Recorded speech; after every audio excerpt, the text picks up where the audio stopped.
নমস্কার, নিউজ প্রাইমে আপনাদের স্বাগত। আমি সঞ্জয় রয়েছি আপনাদের সাথে। এই মুহূর্তে আমরা রয়েছি কলকাতার বরানগর অঞ্চলে, যেখানে আজ হিগাওয়ান্না গোজুরিও ক্যারাটে ডো ইন্ডিয়ার উদ্যোগে এক বেল গ্রেডেশন এবং এক্সামিনেশন।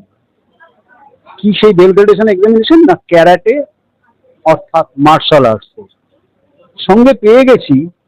এই যে বেল গ্রেডেশন এবং এক্সামিনেশন হচ্ছে ক্যারাটে, তার দুই মূল এক্সামিনার অথবা ইনস্ট্রাক্টর, সেন্সি মনোরঞ্জন সর্দার, সেন্সি অঙ্কুর রজক। কথা বলে নেবো তার সাথে। অঙ্কুর, প্রথমে তো নিউজ প্রাইমে তোমাকে স্বাগত।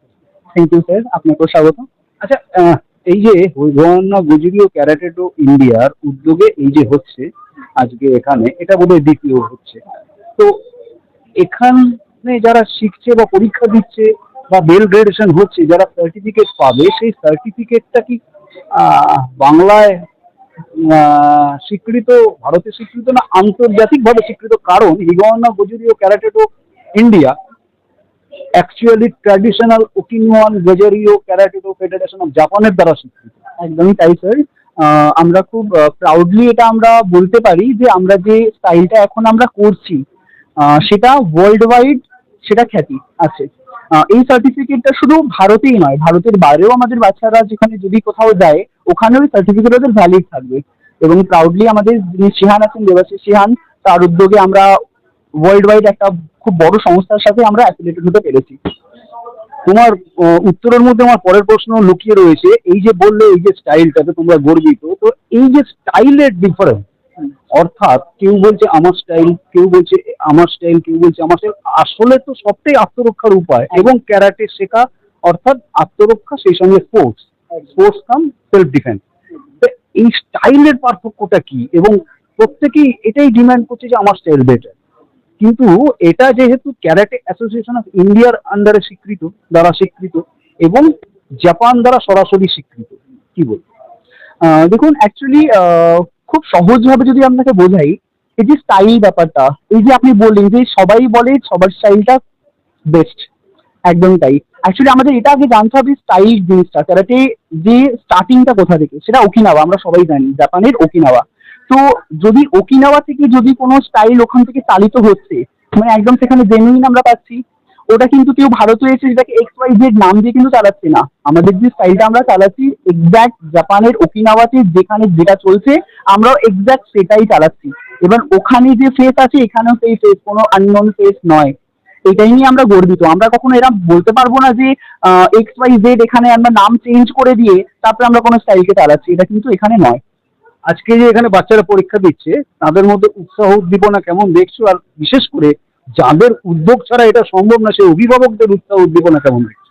একদম, অভিভাবকরা হচ্ছে আমাদের বেসিক পিলারের মধ্যেই আছেন, কেন ওনারা যদি নিজের বাচ্চাদের সাপোর্ট না করেন তাহলে কিন্তু বাচ্চারা এগোতে পারবে না। আরেকটা কথা আমরা অভিভাবকদের উদ্দেশ্যেও আমি বলতে চাই যে এই যে ক্যারাটে বেল্ট এক্সামটা, এটা কিন্তু খুব ইম্পর্টেন্ট হয় একটা বাচ্চার স্টেপ বাই স্টেপ এগোনোর জন্য। অনেকেই মনে করেন যে স্যার আমি তো সেলফ ডিফেন্সের জন্য শুধু ভর্তি করিয়েছি, এক্সামটা হয়তো আমি পরে দেবো, বাট ওরা এটা বুঝতে হবে যে ইজ লাইক আ ক্লাস। এখন একটা ক্লাস থেকে 1 থেকে যখন আমরা 2 এ যাই তখন কি হয়, ওর সাবজেক্ট চেঞ্জ হয়, ওর সিলেবাস চেঞ্জ হয়। সেম অ্যাজ হিয়ার, যদি একটা বাচ্চা ইয়েলো বেল্টেই থেকে যাচ্ছে, আপনি বললেন স্যার ও 1 বছর পরে করবে, বাট আপনারা এটা বুঝতে পারছেন না যে ওর সিলেবাসটা কিন্তু চেঞ্জ হলো না, ও কিন্তু এক্স্যাক্ট ওই সিলেবাসই করে গেল। তো এই যে বেল্ট এক্সামের যে ইম্পর্টেন্স, সেটা আপনাদের বুঝতে হবে যে আমরা কেন বলি যে বেল্ট এক্সামটা করাতে হবে। ঠিক আছে, এটা ইম্পর্টেন্ট, কেন কি যখনই বেল্ট এক্সাম ও দেবে, ও আপডেট হবে, তখন ও নতুন সিলেবাস পাবে, নতুন জিনিসও শিখতে পাবে। এবার একটু কথা বলে নেবো মনোরঞ্জন সর্দারের সাথে। মনোরঞ্জন, প্রথমত নিউজ প্রাইমে আপনাকে স্বাগত। Thank you. আচ্ছা, এই যে এখানে এতগুলো বাচ্চা এরা করছে, ধরো এই স্টাইলটা তো নতুন, এদের এই স্টাইলটা আয়ত্ত করতে কতটা অসুবিধা হচ্ছে বা কতটা সুবিধা হচ্ছে? কারণ এটা অরিজিনাল সেই ওকিনাওয়া থেকে আনা স্টাইল। এই অসুবিধা বলতে অসুবিধার কিছু নেই, আমাদের তো সব কিছুই জানা আছে। একটু অসুবিধা হচ্ছে যেহেতু নতুন স্টাইল, আমাদের নতুন নতুন কাঁথাগুলো একটু চেঞ্জ করতে হয়। আগে যেহেতু অন্য স্টাইলে ছিলাম, অন্য কাঁথা শিখতাম, এখন একটু নতুন কাঁথা, একটু অসুবিধা। কোনো রকম সমস্যার না, সম্মুখীন? সমস্যা হচ্ছে না, যেহেতু আমাদের সিয়ান আছে দেবাশিস মন্ডল, উনি আমাদের শিখিয়ে দেন। আমাদের সব টিচারদের নিয়ে, ইনস্ট্রাক্টরদের নিয়ে একটা ট্রেনিং ক্যাম্প করান, যে সমস্ত নতুন নতুন জিনিসগুলো চেঞ্জ হচ্ছে সেগুলো আমাদের শিখিয়ে দেন। বাচ্চারাও সেভাবে আমরা যখন শিখি না তখন বাচ্চাদেরও শিখিয়ে দিই। অর্থাৎ দুজনের কথা থেকে যেটা উঠে এলো যে স্টাইল হয়তো একটা ফ্যাক্টর, কিন্তু সেই স্টাইলটা যদি সৃষ্টিকর্তার ঘর থেকে আসে সেখানে মাঝখানে কারোর থাকার বিষয় থাকে না। সৃষ্টিকর্তার নিজের সৃষ্টি কখনো মিথ্যে হতে পারে না, এটা যেমন একটা দিক। আরেকটা দিক হচ্ছে এই যে এখান থেকে যেসব ছাত্রছাত্রী তারা যে সার্টিফিকেট পাবে সেটা কিন্তু আন্তর্জাতিকভাবে স্বীকৃত, কারণ আমরা সবাই জানি ক্যারাটের সৃষ্টি হচ্ছে ওকিনাওয়া থেকে।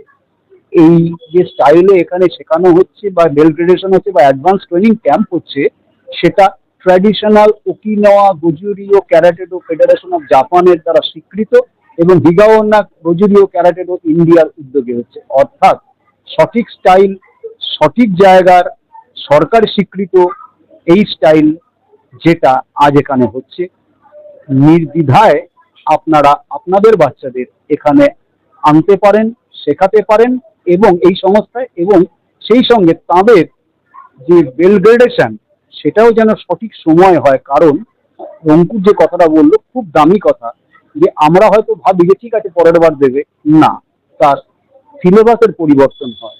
অর্থাৎ যে বয়সে যেটা, কেউ যদি 10 বছরে ক্লাস 1-এ পড়ে সেটা তার পক্ষে মানসিক প্রবলেমেরও একটা বিষয় হয়ে দাঁড়ায়। অর্থাৎ সচেতনতা আমাদেরও রাখতে হবে, সেই সঙ্গে বাচ্চাদেরকে সহযোগিতাও দিতে হবে। ভিডিও জার্নালিস্ট নিরার সাথে নিউজ প্রাইমের জন্য সঞ্জয় সাহা, বরানগর।